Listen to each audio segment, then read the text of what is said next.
BTV 동진의 파야키야 이홍현입니다. 안녕하세요, 이동진입니다. 3개월 전에 진행했던 21세기 한국 갱스터 영화 베스트 7에 또 많은 성원을 보내주셔가지고 오늘은 21세기 외국 갱스터 영화 베스트 7을 뽑아봤어요. 좀 뭐 갱 두목 같나요? 전혀 그렇게 안 보이고 무슨 교생 선생님 같기도 하고. 제 친구는 시정 잡혀 갔다는데요. 뭐 동네 양아치만 아니면 됐죠. 아니, 어떻게 입어도 모범생처럼 보이시는 분이고. 네, 오늘 사실 이제 컵도 일부러 선물 받은 건데요. 네, 이 대부 시실리에서 사오신 분이 센스 있게 저한테. 시실리에서? 네. 사실 갱스터 영화는 이제 뭐 장르 영화 중에서도 가장 먼저 떠오르는 그런 장르 중에 하나이기도 하고. 근데 이제 이 경우에 아시아 갱스터 영화들이 좀 뺐습니다. 홍콩 갱스터 영화들이라든지 무관도 같은 뭐 일종의 뭐 야쿠자 영화라든지. 네. 사실은 갱스터 장르에서는 워낙 뭐 우리가 걸작으로 생각하는 작품들이 계보가 있죠.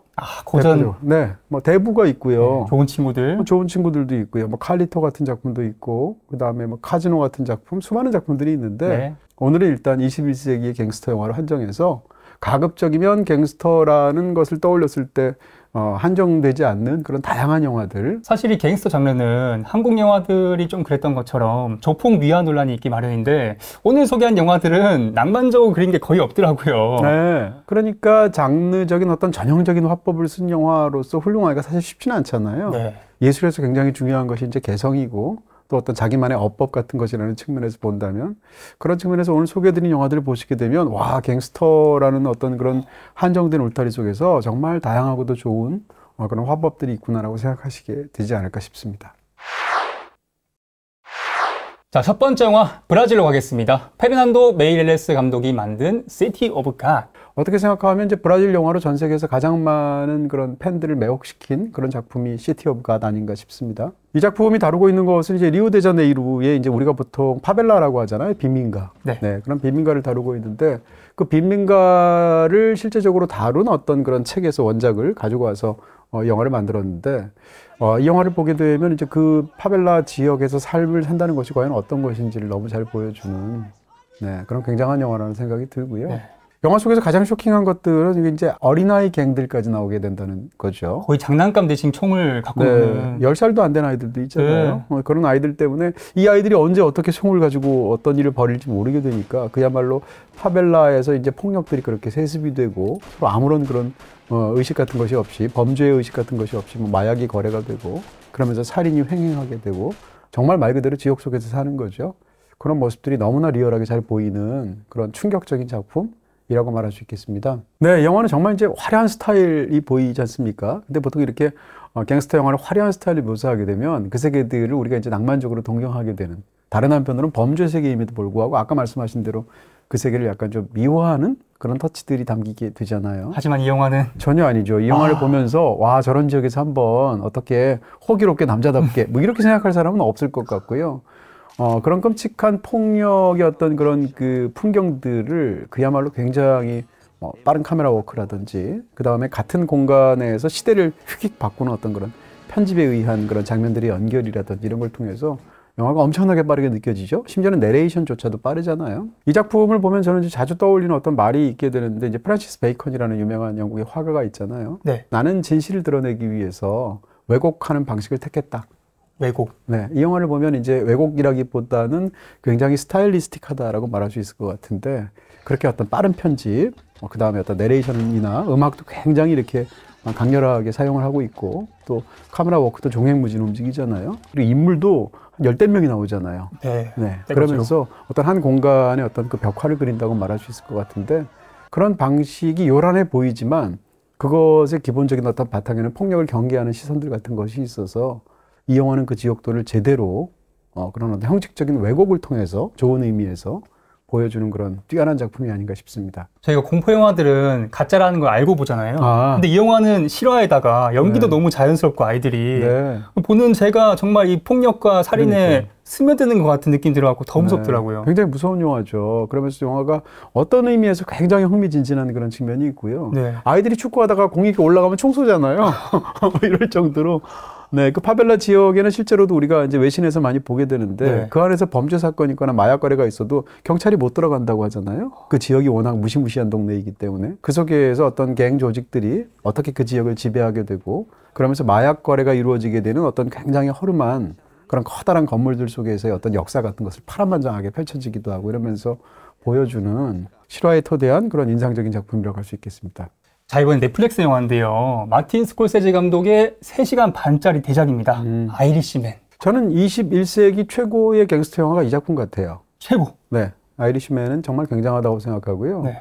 당시에 이제 아이리시맨에 관한 이야기가 들려왔을 때 영화를 보기 직전에 이게 너무 드림팀이에요. 왜냐하면 우리가 갱스터 장르 혹은 그 할리우드의 계보에서 최고의 배우 하면 보통 두 사람 많이 얘기하잖아요. 그 세계의 명배우 네. 두 명이. 그렇죠. 알파치노, 그 다음에 로버트 드니로. 이 두 사람이 같이 나오는 데다가 또 그 다음에 로버트 드니로가 유달리 같이 함께 했을 때 너무너무 빛나게 뛰어나게 연기하는 사람이 조 pesci란 말이에요. 다 전설적인 배우들이에요. 거기다가 만든 사람은 마틴 스콜세지인데 역사상 갱스터 장르에서 가장 유명한 감독이 마틴 스콜세지잖아요. 이런 측면에서 이 4명의 백전노장이자 거장들이 모였는데 이렇게 될 경우 영화 성공하기 어려워요, 오히려. 그래요? 너무 드림팀이니까. 기대치가 높아서? 그렇죠. 모두가 홈런을 기다리잖아요. 네. 근데 모두가 홈런을 기다렸는데 말로 홈런을 친 케이스? 뭐 이렇게 생각이 들고요. 21세기의 이 4명의 최고작은 전부 다 아이리시맨인 것 같아요. 감독뿐만 아니라 새 배우도. 저는 이제 특히 이제 영화를 보면서 놀란 것은 조 pesci 연기가 또 굉장히 놀랍고요. 네. 어쨌건 그런 측면에서 권해드리고 싶은 정말 역작이다라고 말할 수 있을 것 같고요. 3시간 반이나 되지만 전혀 지루하지 않고요. 이 영화는 그러니까 미국의 20세기 어떤 한 그 중반에서 후반으로 넘어가는 그 시기를 집중적으로 다루고 있는데 제목이 아이리시맨이잖아요. 네. 근데 이 사람이 이제 아이리시에서 온 그러니까 아일랜드 출신의 이민자란 말이에요. 근데 로버트 드니로가 극 중에서 함께 일하게 되는 그 조직은 마피아니까 이탈리아계 아니에요.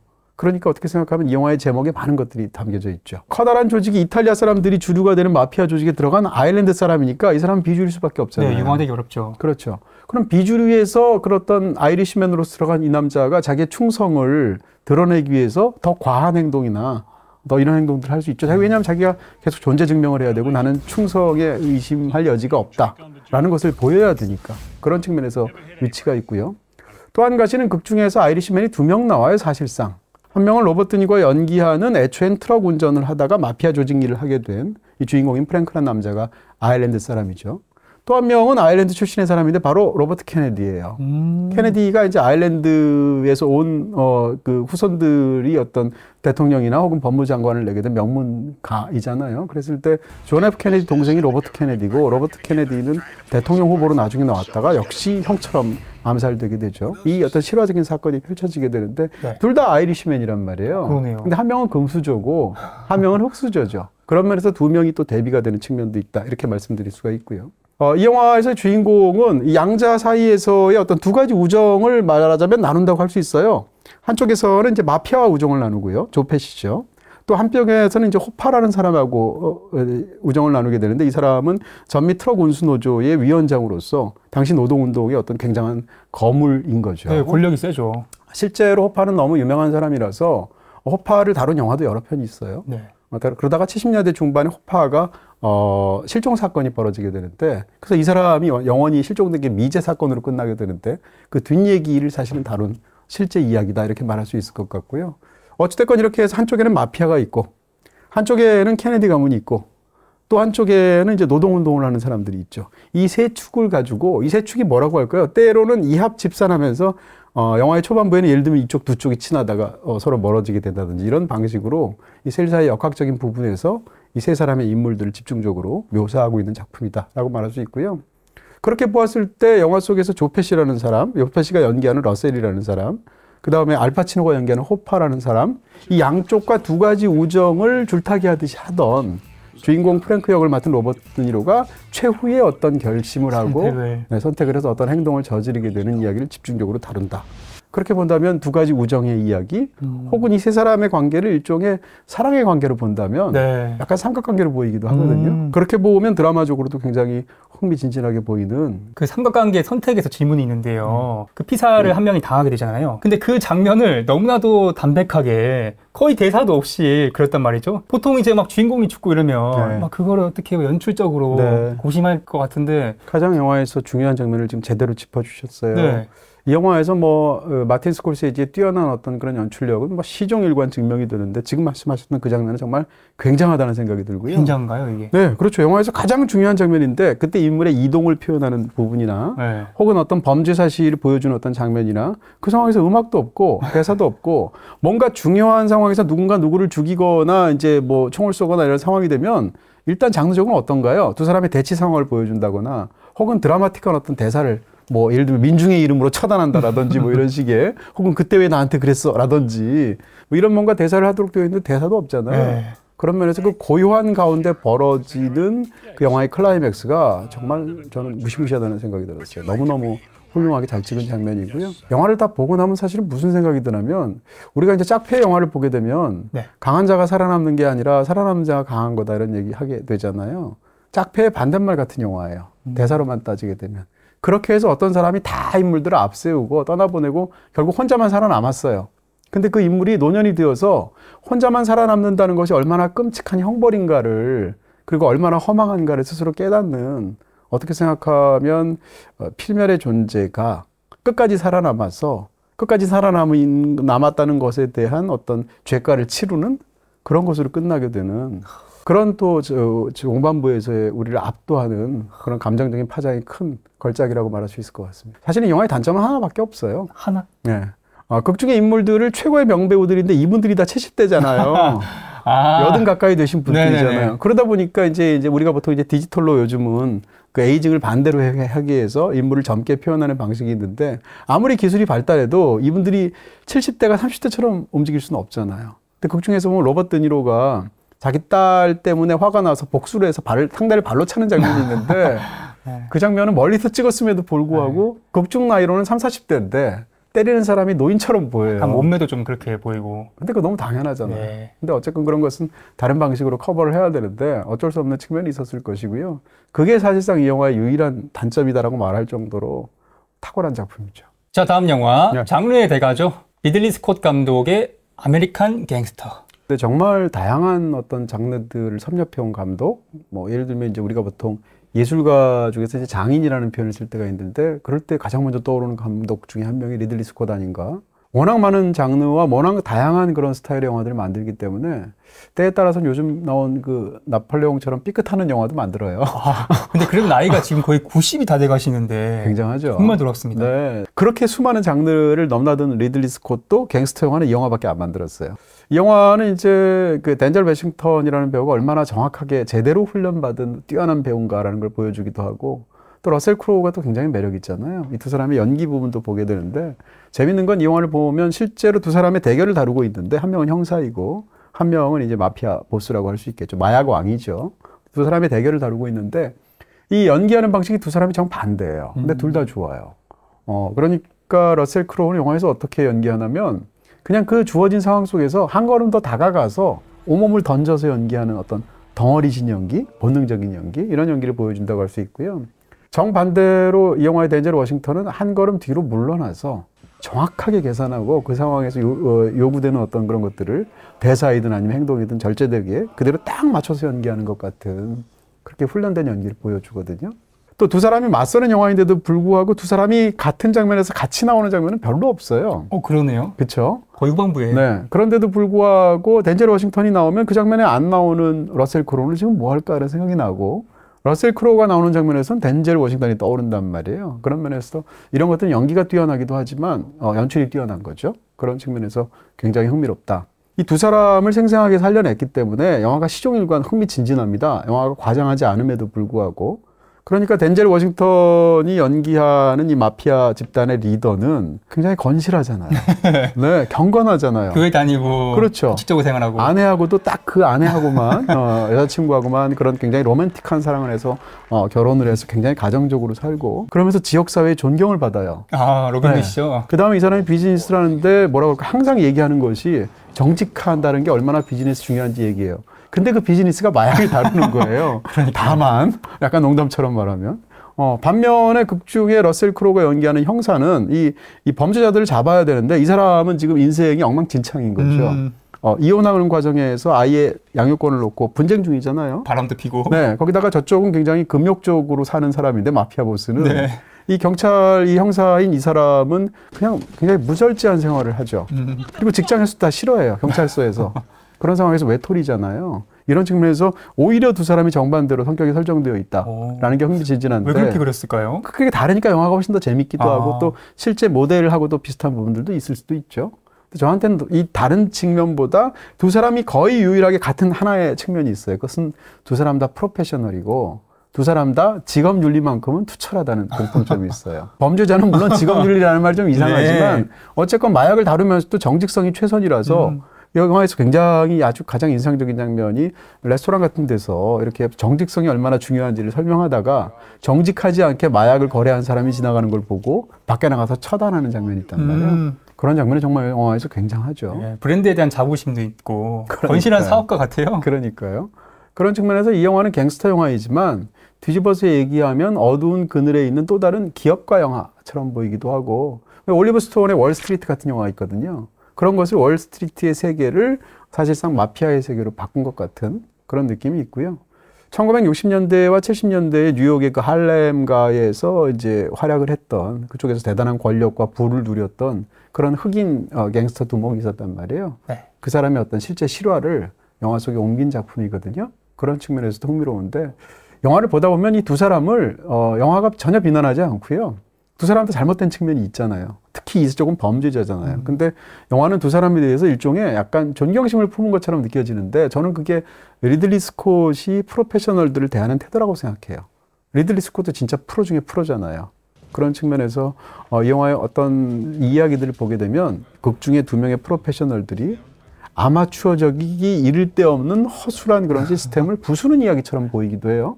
그러네요. 특히 그렇죠? 프랭크는 네, 혁명가죠. 네. 그렇죠. 그런 측면에서 이 영화는 갱스터 영화에서 우리가 기대하지 않는 그런 어떤 이야기 구조와 흐름을 갖고 있는데도 불구하고 또 이 장르에서 우리가 원하는 그런 것들을 제대로 쥐어주는 잘 만든 갱스터 영화라고 할 수 있습니다. 야, 나 인터넷 고장났다. 잘 이해하지 못했어요. 인터넷 안 된다고. 잘 이해하지 못했어요. 계속 끊긴다고. 에이, 바보야. 지금까지 만난 챗봇은 내 마음도 몰라주는 바봇. 이제 비월드의 챗봇 챗비가 해결해드릴게요. 인터넷과 셋톱박스에 문제가 생겼나요? 원격으로 세밀하게 진단해 해결해드릴게요. 문제가 아직 해결되지 않았다면 쉽게 따라할 수 있는 조치 방법을 영상으로 안내하거나 서비스 매니저 방문 신청도 도와드려요. AI 챗봇 챗비를 지금 비월드에서 만나보세요. 사실 대표적인 갱스터면 마피아죠. 이번엔 이탈리아 나폴리로 가보겠습니다. 고모라. 네, 마피아가 뭐 이탈리아에서 나온 말이고 고모라란 말은 이제 성경에 나오는 죄악의 도시 소돔과 고모라 할 때 그 고모라예요. 영화 속에서 고모라의 비유가 되고 있는 도시는 이탈리아의 나폴리입니다. 근데 아까 제가 이제 그 시티 오브 갓을 말씀드렸잖아요. 네. 근데 시티 오브 갓의 무대가 되는 데가 리오데자네이루잖아요. 네. 근데 이 영화의 무대가 되는 건 이탈리아 나폴리잖아요. 두 도시의 공통점은 지금은 어떤 그 치안 문제가 굉장히 심각하고 범죄적인 어떤 그런 환경 속에 놓여 있지만 한때는 세계 3대 미항이라고 그랬거든요. 나머지가 시드니. 그렇죠. 시드니까지 합쳐서 3대 미항이라고 말했는데 이 두 도시가 지금 이런 도시가 된 거죠. 지금 나폴리는 사실은 엉망진창이라는 그런 이미지를 갖고 있잖아요. 어쨌건 이 나폴리를 무대로 해서 그곳이 이 마피아 조직, 특히 이제 영화 속에서는 카모라라는 조직인데 이 카모라라는 조직은 이탈리아 마피아 중에서 현재 활동하는 가장 오래된 마피아 조직이라고 하잖아요. 카모라의 어떤 그런 범죄상을 정말 사실적이기 일데없는 필치로 그려내는 많은 분들이 안 보셨을 텐데 꼭 권해드리고 싶은 그런 뛰어난 작품이다 이렇게 말씀드릴 수가 있을 것 같고요. 이 도시에서는 그냥 조그만 가게를 하든지 아니면 무슨 그 쓰레기를 치우든지 그 쓰레기 수거를 해야 되지 않습니까? 아니면 무슨 공장을 운영하든지 다 마피아랑 카모라랑 관련이 되어 있고요. 법률처럼. 그렇죠. 그러니까 이 영화 속에서의 카모라는 그 자체로 하나의 거대한 공권력 비슷한 역할을 하고 있고 그 자체로 하나의 질서예요. 그런 측면에서 그 광경들이 얼마나 끔찍한지를 보여주는 작품이다 얘기할 수 있습니다. 이 고모라는 전통적인 그런 드라마트루기를 사용하지 않고요. 한 6개 정도의 이야기가 있는데 그 이야기를 상황 중심으로 묘사를 해요. 그렇기 때문에 일반적인 영화랑 화법이 완전히 다르다는 생각을 하게 되실 텐데 주인공이 누군지도 그렇죠. 얘가 이 아저씨인가 하면서 그렇죠. 끝까지 네. 모르겠더라고요. 네, 어떤 인물을 따라가면서 제대로 이입하면서 어떤 것을 흥망성쇠를 그리는 작품이 아니거든요. 그런 측면에서는 놀라운데 이 영화에 대해서 당시 이제 유럽에서 어떤 평가를 받기도 했냐면 이 영화를 로셀리니 갱스터 무비라는 표현을 썼단 말이에요. 로셀리니라는 것은 이제 로베르토 로셀리니라는 위대한 이탈리아 감독, 뭐 예를 들면 전후에 우리가 보통 네오리얼리즘이라고 말하는 예를 들어서 무방비 도시 같은 그런 것을 만들었던 로셀리니의 화법이 갱스터에 적용된 것처럼 보인다라는 명명이에요. 예를 들면 이 영화는 그러니까 극 중에서 인위적인 조명을 사용하지 않죠. 그러니까 자연광으로 찍고요. 세트에서 찍지 않잖아요. 실제 공간에서 찍고요. 핸드헬드로 찍고요. 많은 경우에 이제 굉장히 긴 롱테이크로 찍게 되죠. 이런 것 때문에 또 심지어는 이제 우리가 보통 쇼트와 쇼트를 이어 붙일 때도 그 쇼트와 쇼트 사이를 급격하게 이어 붙이면 굉장히 불편하게 느껴진단 말이에요. 예를 들어서 클로즈업 다음에는 뭐 미디엄 쇼트로 넘어가거나 이래야지 이제 편안하게 받아들이게 되는데 이 영화는 클로즈업에서 갑자기 먼 롱쇼트로 붙인다든지 이런 식으로 돼서 쇼트와 쇼트 사이의 연결도 굉장히 이제 불안정하단 말이에요. 이런 식으로 촬영이나 편집이나 모든 측면에서 굉장히 우리를 이렇게 불편하게 만들죠. 그러면서도 극사실적인 어떤 묘사들 때문에 이 분야에 잊지 못할 그런 수작으로 남게 된 작품이다. 네, 추가로 이렇게 불편하게 촬영 편집을 했던 것들 저희가 영화개론에서 설명하고 있으니까 보시면 좋을 것 같아요. 네, 그러니까 일부러 그런 방식을 택해서 또 다른 어떤 화법으로 이 세계를 묘사하는 건데요. 그야말로 우리가 이제 생각할 때 갱스터 장르라고 할 때 이 영화는 장르 영화가 아니고요. 장르의 정반대 극단에 있죠. 그러니까 그런 공간적인 맥락이나 그 공간을 묘사하는 어떤 갱스터들의 질서나 그 속에서의 어떤 참담한 상황을 묘사한다는 공통점이 있음에도 불구하고 시티 오브 갓, 그 다음에 이 고모라가 택한 미학적인 방식은 서로 정반대예요. 그렇지만 둘 다 훌륭하거든요. 그런 측면에서 두 영화를 비교해 보셔도 좋지 않겠나 싶습니다. 자, 다음 영화 킬러들의 도시. 네. 저희가 23년 외국 영화 베스트로 뽑았던 이니셜 벤시 네. 그 두 커플 그리고 감독까지 그러네요. 똑같더라고요. 네, 브랜던 글리슨 그다음에 이제 마틴 맥도나 감독의 영화에 또 역시 같이 글리슨과 함께 자주 나오는 것이 바로 콜린 페럴인데요. 이 두 사람의 콤비 플레이를 다시 한번 볼 수 있고 이니셜 벤시 못지않게 아주 뛰어난 작품이다. 이렇게 얘기 드릴 수 있을 것 같습니다. 마틴 맥도나는 이제 연출도 워낙 잘하는 감독이지만 기본적으로 뛰어난 각본가이기도 하고 마틴 맥도나의 이야기는 한 번도 못 들어본 것 같은 이야기로 영화를 만들어요. 계속. 3빌보드도 그렇고. 네. 그런 측면에서 참 놀라운 사람이라는 생각을 하게 되는데요. 이 영화의 이제 원제는 브리헤에서라는 그 영화란 말, 인 브리주라고 이제 영어로 되어 있는데, 그러니까 여기서 말하는 브리헤라는 것은 벨기에 도시예요. 저도 이제 가봤는데 이 도시가 유럽에서도 손꼽히는 아름다운 도시란 말이에요. 운하도 있고 굉장히 아름다운 도시인데, 그러니까 콜린 페럴이 영화에 시작되자마자 대주교를 죽이잖아요. 킬러로서. 그런 엄청난 일을 저지르고 나니까 일단 피신시켜야 되잖아요. 보스가 두 사람을 피신시키게 되는데 그게 브리헤로 보낸단 말이에요. 애초에 보냈던 이유는 어차피 피신되어 가는 그런 상황에서 2주간 거기에 있으면서 최고의 도시에서 관광도 즐기고 조용히 짱 박혀 있어라 이렇게 보낸 거예요. 근데 갔는데 처음부터 계속 엇갈리게 되죠. 거기다 두 사람이 너무 달라서 극 중에 브랜던 글리스는 예를 들어서 박물관 가는 거 좋아하고 중세 예술에 관심 있고 이런 사람이에요. 네, 옛날 얘기 너무 하죠. 그렇죠. 근데 이제 콜린 페럴은 극 중에서 어떤 사람인가 하면 예를 들어서 막 어떻게 데이트 기회를 좀 얻었으면 하고 맨날 저녁이 되면 술집 가고 싶어 하고 이런 사람이란 말이에요. 그러니까 계속 두 사람이 충돌하게 되는데 이 상황이 이제 약간 코미디처럼 영화 속에서 반복이 된다 이렇게 보여드릴 수 있고요. 이 영화가 가장 훌륭한 건 많은 그 드라마 작법에서 훌륭한 영화들이 그런 것처럼 아이러니를 극단적이고도 가장 훌륭한 방식으로 활용하고 있다라는 거죠. 예를 들어서 이제 뭐 병사하지 않는 상황에서 극중 상황으로 킬러들의 세계 속에서 죽음의 형식이 있다면 예를 들면 자살이 있고 타살이 있다고 가능했을 때 네. 영화 속에서는 자살하려고 하는데 타살되거나 타살 상황에 놓였는데 자살을 하거나 이런 식의 어떤 아이러니가 웃지도 울지도 못할 것 같은 그런 굉장한 역설 속으로 영화에서 묘사가 되고 있기도 하고요. 그리고 또 한 가지 말할 수 있는 것은 이제 제목에도 브리헤라는 도시가 나오는 것처럼 애초에 이 보스가 그 두 사람을 거기에 피신시켰던 이유는 거기가 아름다워서 천국이라서 보여준 거란 말이에요. 말하자면 일종의 포상휴가처럼. 근데 두 사람은 가보니까 브리헤가 그렇게 아름다운 도시라고는 하지만 두 사람은 거기서 즐길 수가 없어요. 그러니까 이 도시 자체가 뭘로 느껴지냐면 사실상 연옥처럼 느껴진단 말이에요. 지옥과 천국 사이에서의 어떤 자기의 죄를 씻는 긴 연단의 시간 같은 거죠. 견뎌야 하는 그런 공간과 시간이 되는 거예요. 그러니까 우리가 이제 히에로니무스 보스 같은 사람의 그림 같은 것 속에서 연옥 같은 풍경들도 보는데 실제로 보스 그림이 나오기도 하고 영화 속에서. 그러니까 보낸 사람은 천국이라고 보냈는데 거기서 두 사람은 권태 같은 것을 느끼면서 그 도시에서 스스로가 오랜 세월을 지겹게 견뎌야 하는 연옥처럼 느껴요. 그러다가 영화의 후반부에 가면 그 도시가 사실상 지옥이 되는 거거든요. 이런 식으로 어떤 이 이야기들은 사실은 굉장히 큰 이야기처럼 보이죠. 만약에 보스를 신으로 생각하고 이 두 사람을 인간으로 생각하게 되면 이 이야기들은 굉장히 흥미진진한 종교적인 텍스트처럼 보이기도 해요. 이런 측면에서 공간을 다루는 아주 흥미로운 영화다. 그러니까 극 중에 인물이 처한 환경이나 이 브리에라는 도시 자체가 사실은 사람들이 살아갈 수밖에 없는 수많은 딜레마로 가득 찬 이 세상이다. 그리고 그곳에서 인간의 삶이다라고 은유하는 이야기처럼 보인다는 거죠. 아니 저는 이 영화 포스터가 약간 삼류 액션 코미디처럼 돼 있어서 옛날에 안 봤었거든요. 네. 근데 되게 또 훌륭한 또 블랙 코미디 영화잖아요. 그래서 포스터 때문에 망한 영화 베스트를 해보자. 오, 재밌을 것 같아요. 네. 아주 좋은 불운의 아이디어. 명작.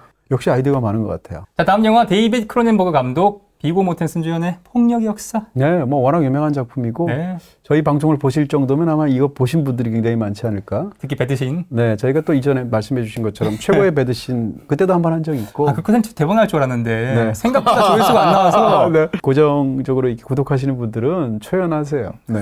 자, 어쨌건 그 이전에도 한 두어 번 다뤘으니까 아주 간단하게 한 말씀을 드리면 이 폭력의 역사는 영화 속에서 폭력의 역사라고 할 때 히스토리 앞에 더가 아니고 어로 붙어 있어요. 히스토리예요. 히스토리 오브 바이오런스라는 원제를 갖고 있는데 영화에서 보면 건실한 가장처럼 보이고 그 마을에서도 사람들이 다 좋아하고 그러면서도 어떤 중산층으로서도 이런 가정의 행복을 누리고 이런 남자가 있었는데 이 남자한테 어떤 폭력의 역사가 있는가를 보여주는 영화잖아요. 아, 하나의 역사군요. 그렇죠. 이 영화에 등장하는 이 남자와 이 집의 폭력의 역사는 사실상 미국의 폭력의 역사랑 겹치게 되어 있죠. 그러니까 미국이 지금 굉장히 평화와 번영을 누리고 되어 있는데 지금 그 미국이 누리는 평화 번영의 밑바탕에는 어떤 폭력의 역사가 있는가를 은유하는 작품처럼 보여요. 특히 영화 속에서 중반 이후에 이 남자가 폭력과 그 범죄 조직의 어떤 근원지가 되는 곳으로 이제 가는 것으로서 영화가 완전히 변하게 되는데 후반부에 그 도시가 필라델피아란 말이에요. 그러니까 미국은 그 건국의 역사에서 필라델피아가 너무 중요하고 미국의 헌법이라든지 그 다음에 독립선언서랑 관련되어서도 이 장소가 갖고 있는 상징적인 의미가 정말 큰 그런 도시란 말이에요. 그곳으로 찾아가는 것으로 설정된 것은 사실은 이런 은유적인 맥락하고 관련이 있죠. 어쨌건 이 폭력의 역사라는 작품은 그 자체로도 아주 뛰어난 그런 갱스터 영화이고 뒤집어서 말하는 어떤 사실은 갱스터 장르 자체가 미국 역사에 대한 은유로서 기능하는 경우가 굉장히 많단 말이에요. 대부도 그렇고. 그런 측면에서도 훌륭한 그런 작품이라고 할 수 있습니다. 이 영화는 무엇보다 비고 모텐슨 정말 세상 그 착한 얼굴에서 180도 변해서 그렇게 무서운 얼굴로 쫙 그 연기가 어색했으면. 모텐슨은 연기 너무 잘하는 배우인 것 같고요. 이 배우의 뛰어난 능력에 비해서 오히려 덜 각광받는 그런 느낌까지 있는 것 같고요. 이 영화도 그렇고 그 이후에 크로넨버그의 또 다른 영화라서 보통 2부작으로도 말하기도 하는 이스턴 프라미스라는 영화가 있는데 이 두 작품에서 비고 모텐슨은 완전히 다르면서도 또 두 편의 갱스터에서 정말 뛰어난 연기를 보여주는 그런 위대한 배우라는 생각이 듭니다.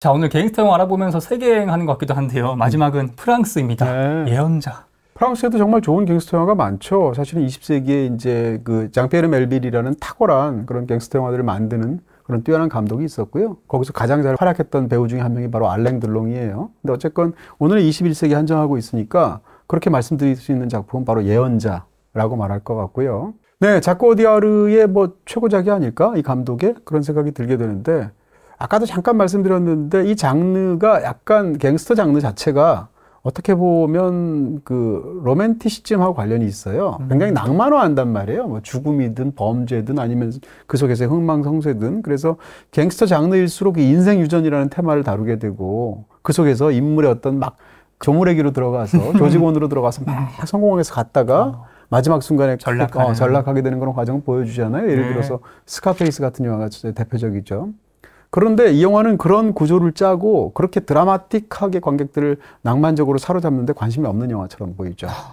이 영화는 그냥 뼈와 근육으로만 만들어진 것 같고요. 극중에서 벌어지는 범죄와 관련된 모든 사실들을 아주 건조하면서도 아주 어떤 그런 뛰어난 어떤 필치를 묘사를 하고 있기 때문에 디테일들로만 만든 것 같고 이 작품은 어떻게 보면 감옥 영화라고 할 수도 있죠. 영화의 한 3분의 2 정도는 감옥 안에서 벌어지는 어떤 세계인데 사실은 이제 갱스터 장르들을 보게 되면 실제 역사에서도 그러기도 했고 이 어떤 이주민들 사이에서의 커뮤니티랑 관련된 어떤 그런 범죄에서 많은 경우가 그런 경우가 있잖아요. 대부 같은 경우를 보게 되면 이탈리아 이민들의 커뮤니티에서 마피아에 관한 이야기잖아요. 그 다음에 아까 말씀드렸던 이스턴 프로미스는 영국 안에서의 러시아 이민자들 세계에서의 범죄 조직이란 말이에요. 스카페이스는 미국 내에서의 쿠바 이민자들의 범죄 조직이란 말이에요. 이런 식으로 다루게 되는데 이 영화 속에서는 이제 프랑스에서도 그 나폴레옹 고향으로 유명한 코르시카라는 섬이 있잖아요. 네. 근데 그 코르시카 출신이라고 그러면 완전히 시골뜨기라는 어떤 이미지가 있거든요. 그러니까 이 감옥이 두 가지 세계로 서로 이제 갈등이 있는데 한쪽은 이 코르시카 출신들이에요. 또 한쪽은 북아프리카 아랍 출신들이란 말이에요. 양자 사이에서 피비린내 나는 감옥 안에서의 폭력 같은 것이 있게 되는데 여기에 주인공이 끼게 된 거죠. 주인공이 애초에 여기 들어갔을 때는 폭력 조직으로 들어간 게 아닌데 이 안에 어떤 그런 그 폭력적인 상황 때문에 자기가 어떤 일을 하수인으로 할 수밖에 없게 되고 갓 20살밖에 되지 않은데 감옥 안에서 살인을 저지르게 되는데 그 장면이 전반부에 정말 무시무시하죠. 피가 네. 막 쭉. 죄송합니다. 아니요. 보면 막 살이 떨릴 정도로 무시무시한 장면인데 그렇게 건조하면서도 디테일하게 나가던 영화가 그렇게 살인사건이 벌어지고 나서 이 소년의 어떤 죄책감 때문에 자기가 죽인 사람의 영혼이 자기를 따라다니는 것 같은 그런 환영을 보게 되면서 영화가 아주 기묘한 단계로 넘어가죠. 네. 그러니까 이 영화의 한 축에는 하드보일드가 있고요. 하드보일드라고 지칭하는 작법 같은 거죠. 또 한 축에는 이상하게 신비주의 같은 어떤 터치가 있어요. 그래서 하드보일드랑 이 신비주의가 만나서 어떤 만들어낸 작은 기적 같은 영화? 환상적인 이미지들이 좀 많이 보이더라고요. 그렇죠. 특히 이제 영화의 제일 유명한 장면은 자동차로 가다가 사슴을 치는 장면인데 네. 그게 뭐 대단할 게 있겠어요. 물론 끔찍한 일이긴 하지만. 근데 이 영화는 그 장면에서 정말 잊지 못할 어떤 부분들을 주기도 하고 그 사슴에 많은 것들이 겹쳐지기도 하고 주인공의 모습이 겹쳐지기도 하고요. 주인공이 희생시켜버린 상대방일 수도 있고 이런 식으로 그 장면이 또 이 장면 자체가 주는 어떤 그런 강렬함이 있기도 해서 예언자라는 영화는 제목도 그런데 굉장히 기묘한 어떤 그런 독특한 느낌을 주는 아주 인상적인 그런 정서적인 파장이 긴 작품이고요. 사실상 갱스터 영화 장르 속에 들어가 있는 성경 영화예요. 이 영화에서 주인공은 어린 시절에서 자기가 잘못한 일 때문에 감옥에서 있다가 6년 동안 결국 있다가 출소하는 이야기인데 그 속에서 소년으로 해서 청년으로 성장하면서 자기 삶의 어떤 이렇게 자기 삶을 지배하고 있던 어둠을 삶 속에서 서서히 몰아내는 과정인 거죠. 자, 오늘도 역시 신선한 영화들이 나왔습니다. 네, 기본적으로 공간을 다루거나 극중의 어떤 맥락이나 실화에 토대하고 있거나 이런 모든 측면에서 굉장히 비슷한 작품이 브라질의 시티 오브 가시라는 영화가 있고요. 이탈리아의 고모라라는 영화가 있는데 아까 말씀드린 대로 두 영화는 화법은 정반대예요. 그러면서 둘 다 탁월한 어떤 성취한 작품이거든요. 고모라와 시티 오브 갓은 BTV에서 보실 수 있고요. 영화 월정액 오션에 가입하시면 무제한으로 감상하실 수 있습니다. 저희가 네. 새해부터 너무 어두운 콘텐츠를 하지 않았나 싶은데요. 아니요, 또 이제 뭐 영화의 내용이라는 게 반면교사라는 것도 있으니까요. 또 갱스터도 우리가 충분히 즐길 수 있는 재미있는 어떤 그런 분야가 아닌가 싶습니다. 뭐 그런 의미에서 새해를 시원하게 쏘면서 마무리하겠습니다. 네. 자, 너무 기대돼. 아시죠? 자, 다음 시간에 뵙겠습니다. 파이어! 키야! 영상 재밌게 보셨나요? 여기 클릭하시면 제작에 큰 도움이 됩니다. 안녕!